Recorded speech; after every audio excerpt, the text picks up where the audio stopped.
Welcome to my new blogs. কেমন আছো সকলে? আশা করছি সকলে ভালো আছো, সুস্থ আছো।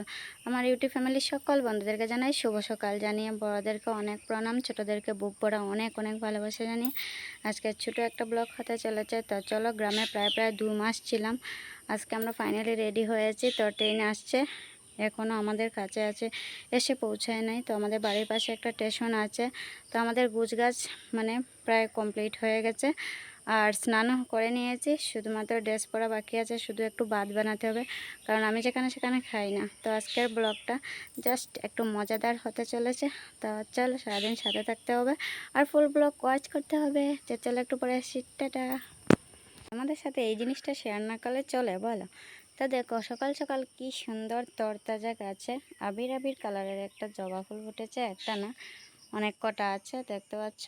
আর এই গাছে তো লাল লাল অনেক জবা। তো যাই হোক, এই ব্যাকগ্রাউন্ডগুলো তো আজকে থেকে আর পাওয়া যাবে না, আর দর, তাই না? তো চলো। তো গাইস দেখো, এখানে ফাইনালি রেডি হয়ে ব্যাগটা হাতে নিয়ে আর একটু পোজ দিয়ে তোমাদেরকে দেখাচ্ছিলাম কেমন লাগছে আমাকে। আমি তো বলছি জাস্ট তো চলো পরে আসি। এখানে এসে দাঁড়িয়েছে, পোজ দিচ্ছিলাম আর তোমাদেরকে ব্যাকগ্রাউন্ডটা শেয়ার করছিলাম। আমি এখানে একজনের সাথে কথা বলছিলাম আর তোমাদেরকেও দেখাচ্ছিলাম। দেখো, ট্রেন লাইনে এসে দাঁড়িয়েছি। আমি বলছিলাম ট্রেনটা কখন আসবে, 2-3 দিনও তো ট্রেনটা ক্যান্সেল হচ্ছে। আর আজকেও জানো তো অনেকক্ষণ থেকে দাঁড়িয়ে আছে। তো আমি ভাবলাম কখন ট্রেনটা আসবে, চলো দেখা যাক কখন ট্রেনটা আসে।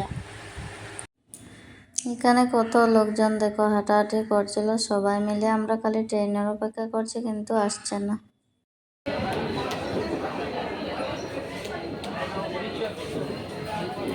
ফাইনালি গাইস ট্রেনটা এসে গেছে আর আমি হেসে হেসে একটু ক্যামেরা করে ট্রেনে উঠছিলাম। দেখো ট্রেনে বসে পড়েছি আর ফাইনালি ট্রেনটা ছেড়ে দিয়েছে। ব্যাক ক্যামেরা একটু দেখিয়ে দেবো তোমাদেরকে।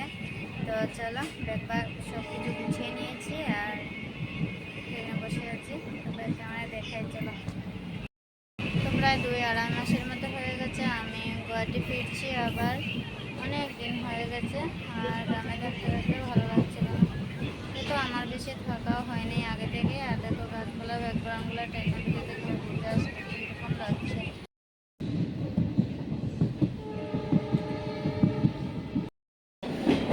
আমরা এখন ট্রেনে বসে আছি আর হলো চারিদিকে পাহাড়, আর পাহাড়ের নিচ দিয়ে ট্রেন যাচ্ছে।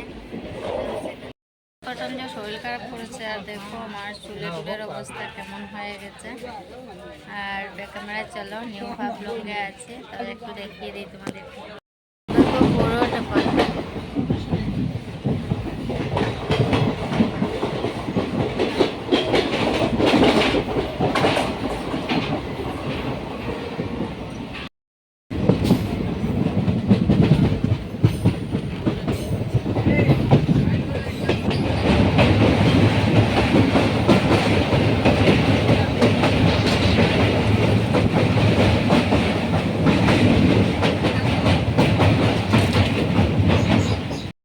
এখানে ট্রেন লাইনের কাজের জন্য দেখো প্রচণ্ড পাথর, আর আমি ট্রেনের ভিতরে বসে বসে নদীটাও ভীষণ সুন্দর, ভিউটা অনেক জাস্ট ওয়াও লাগছিল। একটু ক্যামেরা করি।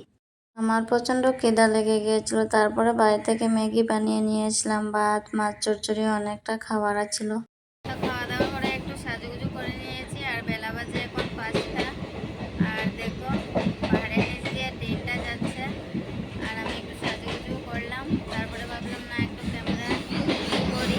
তো দেখো এখন অন্ধকার পথের ভিতরে ঢুকে পড়েছি, অন্ধকারে আলো জ্বলছে। এখানে আমি ভিডিও করতে আমার বয়সটা দেখেছিলাম প্রচণ্ড খারাপ, আর দেখো ভিউটা জাস্ট অসাধারণ, তাই তোমাদের সাথে শেয়ার করছিলাম। আর এখানে প্রচণ্ড সুপারির চারা লাগিয়েছিল, অনেক গাছ হয়েছিল। আর এখানে খালি ট্রাইবেল থাকে নিউ হাফলংয়ের মধ্যে, ট্রাইবেল। আর এরা মানে এখানে প্রচণ্ড সুপারি, কলা বাগান, অনেক কিছু করেছিল। আর আমি ট্রেনে বসে বসে বাইরে থেকে এটা ক্যামেরা করছিলাম। অনেকে বলা বলি করছিল যে জায়গাটা ভীষণ সুন্দর, আর সত্যি কথা বলতে কি জাস্ট ওয়াও লাগছে।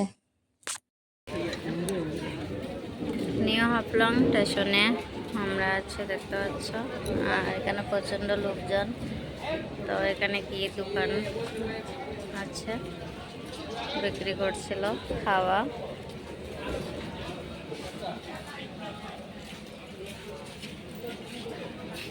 আজকে আবার সকাল সকাল সকল বন্ধুদের জানাই গুড মর্নিং। কারণ কালকে আস্তে আস্তে অনেকটা লেট হয়ে গেছে, ভিডিওটা শেষ করতে পারলাম না। তো এখন আমি ভিডিওটা ভাবলাম এখানেই শেষ করি। তো আমরা সকালে সকালে পৌঁছে গেছি, আর এখন আমরা বাড়ি যাব। আর ভিডিওটাও ভীষণ বড় হয়ে যাচ্ছে, তো যার জন্য ভিডিওটা এখানে শেষ করছি। ভিডিওটা ভালো লাগলে like comment share and subscribe করে দেওয়ার। টাটা।